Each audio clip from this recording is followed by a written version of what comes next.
शैनिक जी जूनागढ़ गुजरात से।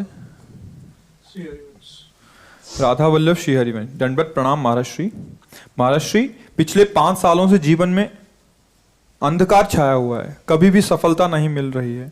जीवन में आगे क्या करूं क्या ना करूं समझ नहीं आ रहा। सफलता किसे माना है आपने? महाराज जी, श्री जी मैं पढ़ाई पूरी की और मैंने श्री जी से कहा कि मैं अब क्या करूं। तो उन्होंने मुझे कुछ संकेत दिए थे कि आप सरकारी में जाइए और प्रभु की सेवा करिए। फिर सफलता नहीं मिल रही उसमें एग्ज़ाम में, और अब है। आप हमारी बात समझिए, आपको श्री जी ने संकेत किया और आप सफलता नहीं प्राप्त कर, दोनों बातें झूठी है ना, दोनों बातें झूठी हैं। आप सत्य को स्वीकार कीजिए। श्री जी के संकेत को आप जानने लगे। आप श्री जी के संकेत तो तभी जब आप उनकी मन की बात जान लेना, तो आप कितने बड़े सिद्ध हो गए। और फिर सफलता किसकी चाहते हो? प्रकृति जन्य की। आप श्री जी के संकेत को जान जाओगे तो श्री जी के प्रेम की सफलता चाहोगे, लोकवत नहीं। और ये लोक की सफलता, सुनो पहले, प्रारब्ध के अधीन है। इसकी सफलता के लिए श्री जी से प्रार्थना मत करो। हमारी बात समझना। विद्यारण्य जी एक बहुत बड़े महापुरुष हुए हैं। उन्होंने अपने माता पिता को सुखी करने के लिए, धन प्राप्ति के लिए गायत्री अनुष्ठान किया। ब्राह्मण कुल में जन्म हुआ था। एक पुरस्चरण 24 लाख गायत्रिक होता है। उन्होंने एक पुरस्चरण किया, 2 पुरस्चरण किया, एक बार भी कोई धन की प्राप्ति नहीं हुई। आखिरी में उन्होंने संन्यास लिया। जो संन्यास लिया, माता गायत्री प्रकट हो गई। उनका अब इंद्रासन भी मांगो तो आपका, तो बोले अब क्या जरूरत है, अब तो वैरागी हो गया, विरक्त हो गया। माता पिता भी पधार गए, उनकी सेवा के लिए अर्थ चाहना। 23 पुरस्चरण किए और आप तब नहीं आए। तो उनका तुम्हारे अनंत जन्मों में ऐसे 24 महापाप थे जिनके कारण मैं नहीं आ पा रही थी। अब वो 23 पुराण से चरण से नष्ट हुए, पुरस्चरण से, और 24वां तुमने संन्यास लिया। तो अब आप जो चाहो पर, बोले अब चाहिए ही नहीं, क्योंकि अब सन्यासी हो गए, अब तो ब्रह्म प्राप्ति के लिए। तो इससे आभास होता है कि अगर हमारा बुरा प्रारब्ध है तो हमको भोगना पड़ेगा। हम कितना भी प्रयास करें वो हमें, तो हम क्या करें इसमें जिससे हमें परम शांति हो? प्रभु के नाम का जप करते हुए उन पर दृष्टि लगाएं कि प्रारब्ध से हमारा भरण पोषण शरीर का भले, ये हमारा भरण पोषण आपसे होगा नाथ। तो वो एक ऐसे हैं जो आपके प्रारब्ध को भी मिटा देंगे। वो ऐसे शरणागत वत्सल हैं कि सब लिखा पढ़ी अलग कर देंगे। सुदामा जी को दरिद्रता का योग था। ऐसी दरिद्रता, कई कई दिन तक भिक्षा नहीं मिलती थी। ये जितने भी चरित्र हमारे लिए उदाहरण है। मांगने जाते थे तो मांगने से भी नहीं मिलता था, कई कई दिन। तो एक दिन उनकी पत्नी ने कहा कि हमारा आपका तो चरणामृत से भी गुजारा 2 दिन 3 दिन हो, 4 दिन हो, छोटे छोटे बच्चे तो मर जाएंगे ऐसे। कुछ तो उनका श्री कृष्ण के सिवा हमारा कोई नहीं।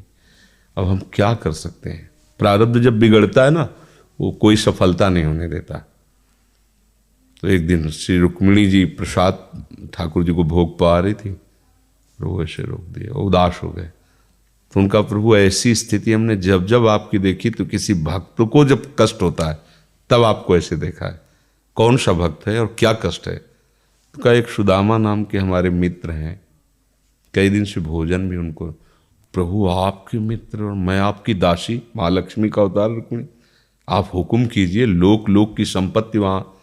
बोले उसको चाह नहीं है, हमारे मित्र को चाह नहीं है, और चाह ना होने पर हम विवश हैं। अगर वो चाह कर ले तो सारी व्यवस्था हो जाए। तो बोले पैदा करो जाके चाह। बोले उनके हृदय में तो नहीं पैदा कर सकते, हम भी, क्योंकि जिस हृदय में भगवान का आश्रय और निरंतर चिंतन है, वहां माया की चाह नहीं होती। बोले उनकी पत्नी के हृदय में, बोले प्रयास करते हैं जाके। भगवान संत वेश में गए, भिक्षाम दे, वो निकली। अतिथि का सत्कार करना गृहस्थ का धर्म होता है। हाथ जोड़ा और कहा हम असमर्थ हैं, आपको भिक्षा नहीं दे सकते। क्यों? बोले हम अपवित्र हैं, हमारे ऊपर सूतक लगा हुआ है। किस बात का सूतक? हमने एक पुत्र जन्मा है। तो ठीक है, हम 10-12 दिन बाद आ जाएंगे। बोले नहीं, आजीवन अपवित्र रहेंगे। तो ऐसा कौन सा? बोले दरिद्रता रूपी। विद्वान की पत्नी है तो ऐसे उनका दरिद्रता रूपी पुत्र का जन्म, अर्थात सीधे कि मैं नहीं दे सकती या देने योग्य नहीं, ऐसा न कहीं कहा, मैं अपवित्र हूं। तो उनका दरिद्र कैसे हो सकती हो? जिनके पति के मित्र द्वारिकाधीश भगवान श्री कृष्ण है, वो दरिद्र कैसे हो सकता है? एक बार कहो ना अपने पति से। चले गए। जो सुदामा जी आए तो उन्होंने कहा कि देखो, आज एक अतिथि आए थे, उनको मैं कुछ नहीं दे पाई, मुझे बहुत कष्ट है कि मेरे पुत्र और आए हुए अतिथि का भी हम स्वागत नहीं कर सकती, उनका भरण। आपके मित्र द्वारिकाधीश प्रभु श्री कृष्ण है। सुदामा जी ने कहा, बोले चले जाओ ना, वो कुछ न कुछ सहयोग कर देंगे। तो बोले हम ऐसे मित्र नहीं बनाए कि वो हमारा सहयोग करें, कभी नहीं, मर जाऊंगा पर उनसे ये नहीं कहूँगा कि आप हमारा।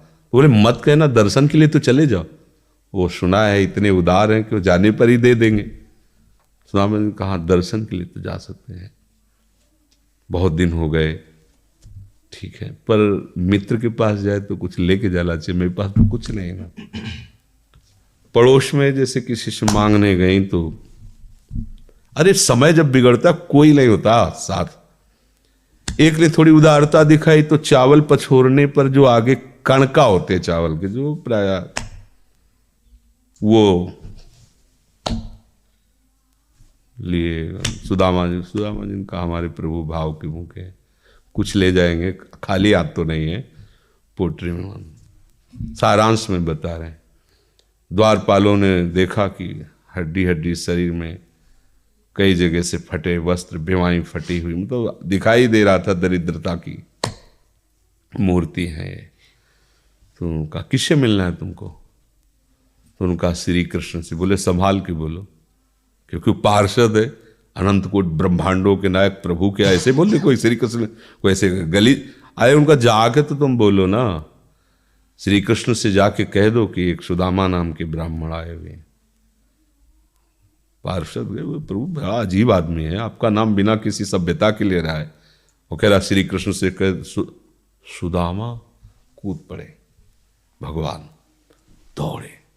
वो पार्षद, वो सब की ब्रह्मा जी शंकर जी आते हैं तो वहां खड़े रहते हैं घंटों, भगवान ऐसे भागे जाके। सुदामा जी को पता था ना, हमारे रुक्मिणी जी के महल में रुक्मिणी जी के पलंग पर बैठाते हैं, स्वयं चरण पखारते हैं सब। अब ये वैभव, क्या हालचाल है, कैसे हो? प्रभु आप सब जानते हो, आपकी बड़ी कृपा है। तो ब्याह हो गया, हाँ ब्याह भी हो गए, बच्चे भी हो गए। हमारे पास आए हो तो कुछ तो लाए ही होगे। अब वो सड़े से कपड़े में चावल, कैसे बड़ी बड़ी वो वैभव, महारानियां सब भगवान का। चुप ऐसे बोले, देखो फिर चूक कर रहे हो, हमारे हिस्से की चोरी पहले की थी और फिर चूक कर रहे हो। और उन्हें हिम्मत नहीं पड़ रही थी, इतने महामहिम प्रभु को कैसे हो तंदुर। भगवान ने ऐसे छीला, ओहो आज तक मुझे ऐसा स्वाद नहीं मिला। भगवान बड़ाई कर रहे, देखो रुक्मिणी जी की आंखों में आंसू आ गया उधर से। भगवान पकड़ लिया हाथ, बस प्रभु हम आपके सिवा नहीं रह सकती। और भगवान तो सुदामा जी का स्वागत समान कुछ दिन, अच्छे कपड़े पहनाए। जब चलने लगे ना तो भगवान की तरफ वो देखते, मतलब कामना नहीं पर कि देखा पत्नी कह रही थी जाओगे कुछ न कुछ, चले प्रभु, हाँ ठीक है, इधर से ऐसे चले जाना, हाथ भी खाली। प्रभु ने कहा देखो ये कपड़े जो है ना महंगे हैं, रास्ते में तुम्हें चोर बदमाश, तुम अपनी पोशाक पहने इनको उतार दो। बोले बड़ी कृपा, कपड़े भी उतार रहे और रास्ते में सोचे देखो निगेटिवली सोच रहे, मेरे श्री कृष्ण मुझे कितना प्यार करते हैं। उन्होंने इसीलिए नहीं दिया कि दरिद्र कहीं संपत्ति पाकर मतवाला होकर मुझे भूल न जाए।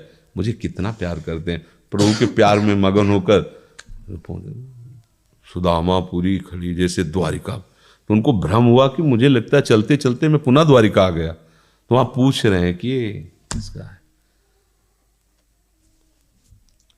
भगवान के पास विधाता है, उनका प्रभु ये तो गलत हो गया, इनके भाग्य में हमने लिखा था क्षय श्री,